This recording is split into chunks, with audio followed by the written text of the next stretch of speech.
Cuando usted comienza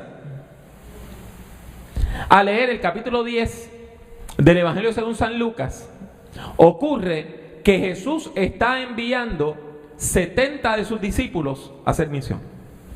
Y aquí ocurre una cosa bien interesante. Usted sabe que hay 4 evangelios. La historia de Jesús se narra 4 veces. Y esos 4 evangelios no coinciden. Pero de las pocas coincidencias que hay, tanto en Mateo 10 como en Lucas 10, se habla exactamente de la misión de los 70. Jesús envía a 70 de sus discípulos. Y usted me va a decir, pero ¿y Jesús nada más no tenía 12 apóstoles? 11 que eran buenos y uno que era un traidor. Jesús tenía muchos seguidores. Dice la Biblia en 1 Corintios 15 que cuando Jesús apareció resucitado, se apareció a más de 500 hermanos a la vez. Hermanos. Por lo tanto, de entre todos esos seguidores de Jesús, Jesús escoge 70 y los envía. Y los envía de 2 en 2 a que vayan a todas las ciudades y a todas las aldeas a predicar. Y les dice, la mies es mucha. Esa es una palabra que nosotros no usamos. Está hablando del cosecho. Yo no sé si usted ha tenido la oportunidad de ver un campo sembrado lleno de fruto. En Puerto Rico, donde la agricultura se está convirtiendo en una reliquia del pasado, eso no se ve. Pero yo recuerdo una vez que estaba en Guatemala, entrando a la ciudad de Quetzaltenango. Y cuando vamos en el bus, en la guagua, por medio de las montañas, de momento se ve un sembradío de trigo maduro. Y se parecía a la Guajana de la Caña. Y parecía que usted estaba viendo el mar. Porque cuando le daba el viento, todas las matas, las plantitas de trigo, se movían con el viento y parecían olas en las montañas. Yo nunca había visto un trigal hasta ese día. Lleno de fruto. Lleno de fruto. Y era como si usted pensaba, ahora yo comprendo lo que decía Jesús. El campo está listo. Las plantas están llenas de semillas. El trigo está y no queremos que se pierda. La mies es mucha, pero los obreros son pocos. Así que vamos a rogarle al Señor de la mies, que envíe obreros a su mies para poder recogerlo. Y entonces Jesús le dice a los 70, id, yo os envío como corderos en medio de lobos. No llevéis bolsa, ni alforja, ni calzado, y a nadie saludéis por el camino. Y cualquier casa donde entréis, primeramente decid, pase a esta casa. Si hay allí algún hijo de paz, vuestra paz reposará sobre él, y si no, se volverá a vosotros. Quedaos en aquella misma casa, comiendo y bebiendo lo que os den, porque el obrero es digno de su salario. No os paséis de casa en casa. En cualquier ciudad donde entréis y os reciban, comed lo que os pongan delante, y sanad a los enfermos que en ella haya, y decidles, se ha acercado a vosotros el reino de Dios. Y los 70 salieron a anunciar que se había acercado el reino de Dios. Y yo le aseguro que los 70 iban muertos de miedo. Yo le aseguro que los 70 iban muertos de miedo. Señor, ok, tú nos estás diciendo que vayamos en grupitos de 2, no la bola de los 70, 2. Y vamos a ir a una aldea donde nunca hemos estado. Y vamos a ir de casa en casa diciendo, paz sea a ustedes. Y en la casa donde nos digan, la paz para usted también. De caripelados y de carifresco le vamos a decir, nos hospedan. Nos dejan quedarnos aquí. Y de paso, nos dan comida. Sí, eso mismo es lo que le estoy diciendo. Porque el Espíritu Santo va a estar obrando en esa persona, para que esa persona le dé hospitalidad. ¿Y qué nosotros le vamos a dar a cambio? A cambio, usted sabe lo que usted va a hacer a cambio. Usted va a orar por esa persona. Usted va a bendecir a esa persona. Si hay una persona enferma, usted va a orar por ella y se va a sanar. Si hay una persona que está endemoniada, usted va a orar por ella y esa persona se va a recuperar. Y usted va a anunciarle el reino. ¿Tú estás seguro, Señor?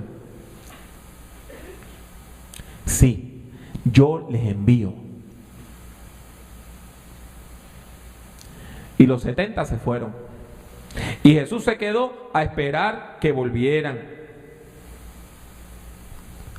Entre tanto, habían personas que eran detractores. Usted sabe, siempre hay personas que están en la oposición. Hay personas que por naturaleza son antagonistas, que por naturaleza están siempre saboteando. Personas que no pueden soportar que usted tenga gozo o alegría. No. Esas son las personas que andan con una nubecita negra siempre encima de la cabeza. Y Jesús dice un ay por ellas. Cuando en la Biblia se dice ay, es porque hay juicio. Dios no se goza del juicio. Dios se duele del juicio. Y Él recuerda a las ciudades que se negaron a recibir a los misioneros como Corazín y Betsaida. Y les dice que si en Sodoma y en Gomorra se hubiesen hecho los milagros que ellos vieron, esas ciudades no se hubiesen perdido.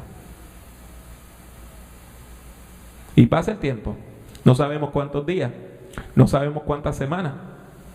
Pero llegamos al versículo 17. Regresaron los 70.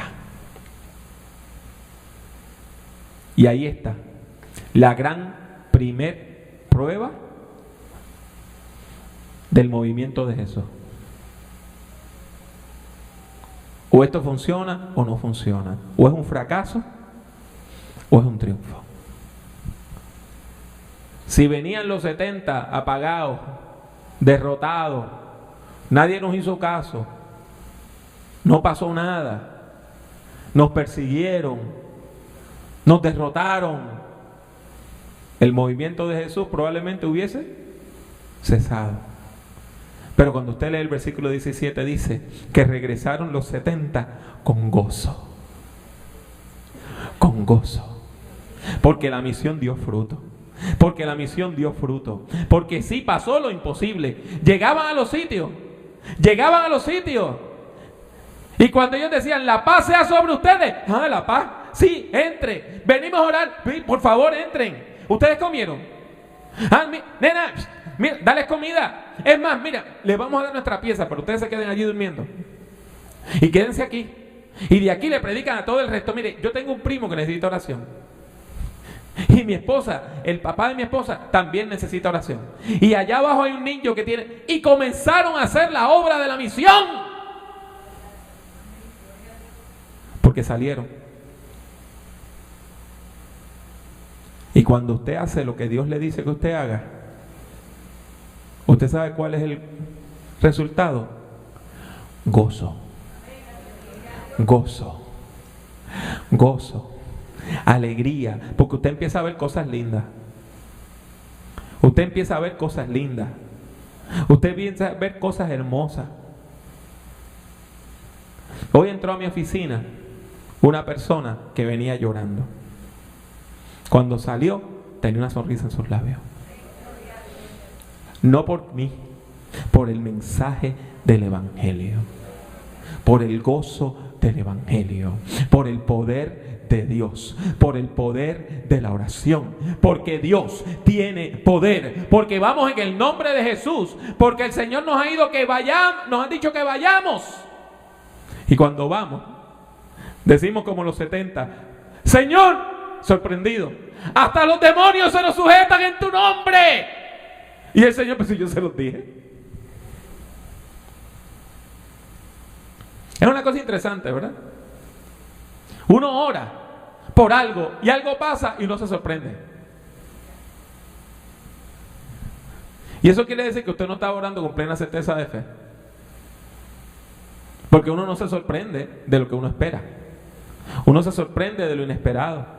Esto quiere decir que este resultado para ellos fue inesperado. Ellos pensaron que iban a fracasar. Ellos pensaron que el evangelio no iba a prosperar. Ellos pensaron que iban a ir y encontrar resistencia. Pero cuando llegaron, la palabra de Dios fue poderosa. Y los enfermos empiezan a sanar. Y los endemoniados empiezan a estar libres. Y la persona que estaba triste empieza a sentir alegría. Y el hogar que estaba roto se empieza a reconciliar. Y la persona que tenía una herida del pasado empieza a recibir el bálsamo del Espíritu Santo. Y ya no vive presa de esa mala experiencia del ayer. Y Dios empieza a sanar. Y el Espíritu Santo empieza a hacer cosas lindas. Y uno vuelve con gozo. Y cuando usted le dice al Señor: Señor, hasta los demonios se nos sujetan en tu nombre. ¿Sabe lo que Jesús le dijo a los 70? Lo mismo que nos dice a nosotros. ¿Saben qué? Mientras ustedes estaban allá diciendo misión, yo veía a Satanás caer del cielo como un rayo.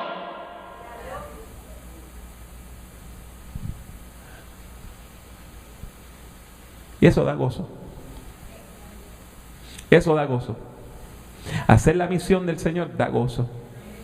Hacer la misión del Señor da gozo.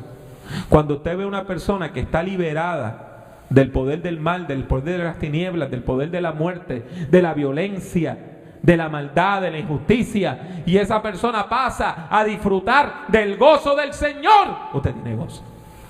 Eso da gozo. Eso da gozo. Ver cómo el mal y todos sus secuaces caen al suelo y no se pueden sostener ante el impacto del Espíritu Santo.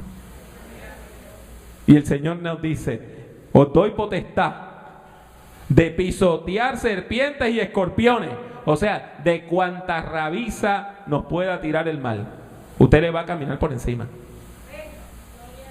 Usted le va a caminar por encima, porque el diablo está derrotado. El diablo está derrotado. El mal está derrotado. Lo que le vayan a tirar no va a funcionar. ¿Y sabe por qué? Porque el gozo del Señor es nuestra fortaleza. Porque nuestro nombre está escrito en el libro de la vida. Y si Dios ha dicho que mi nombre está escrito en el libro de la vida, ¿qué importa que mi detractor me quiera hacer daño? Si Dios dio la palabra de bendición, ¿de qué vale la palabra de maldición que el hombre me pueda lanzar? Y es importante que nosotros comprendamos esto. Jesús dijo: no os regocijéis de que los espíritus os sujetan, sino regocijaos de que vuestros nombres están escritos en los cielos. Y esto es importante, porque a veces la iglesia se queda nada más en lo milagroso. ¿Usted me entiende? Y eso es un peligro. Nosotros no negamos el milagro, pero no vivimos por el milagro. Jesucristo es el Señor. Sánese usted o no se sane. Jesucristo es el Señor. ¿Consigue usted el trabajo o no lo consigue? Jesucristo es el Señor. No importa el resultado de su oración, Jesucristo sigue siendo el Señor. ¿Y sabe cuál es el milagro más grande? Que nuestro nombre está escrito en el libro de la vida. Ese es el milagro más grande. Y como ese es el milagro más grande, yo tengo gozo. Usted tiene que entender esto. El gozo viene cuando usted hace la misión. El gozo viene cuando usted hace la misión. Ahí es que viene el gozo. Ahí es que viene el gozo. Y cuando usted está obrando, hablando, proclamando la palabra, cuando usted trae esa palabra linda, cuando usted deja que la palabra del Señor obre, la gente recibe sanidad. Sanidad. La gente recibe sanidad. El mes pasado, yo tuve el privilegio de ir a Chiapas, que es un estado que está en el sur de México, colinda con Guatemala. Justino ha estado por allá. Yo pensaba que lo más lindo de México era el norte. Me equivoqué. Precioso. Y a mí me llevan a dar conferencias. Y usted sabe, uno espera que una conferencia sea algo aburrido, formal. Aquí está el libro, vamos a la página tal, vea la nota. ¿Quién está esperando un milagro en medio de una conferencia? Me toca hablar de los distintos tipos de sermones. Y yo, para ilustrar los distintos tipos de sermones, hablo del sermón expositivo, del sermón narrativo, del sermón temático doctrinal y del sermón de ocasión. Cuando hablo del sermón de ocasión, le digo que las dos categorías básicas del sermón de ocasión son el sermón nupcial y el sermón funerario. Y les empiezo a hablar dándoles ejemplos. Y les narré del sermón que yo tuve el privilegio de predicar en este templo cuando murió Jeffrey Rada Morales, el hijo de Virginia Morales. Yo no sé si usted recuerda eso. Eso fue hace varios años ya. Jeffrey era médico, era enfermero del ejército de los Estados Unidos. Él era el jefe de un escuadrón de enfermeros. Había una misión tan peligrosa que nada más podía ir un enfermero. Y Jeffrey, quien era líder en su iglesia, no permitió que nadie fuera, porque era tan peligroso que él no quería que ninguno de sus subalternos arriesgara su vida. Él fue. Los enfermeros no tienen armas.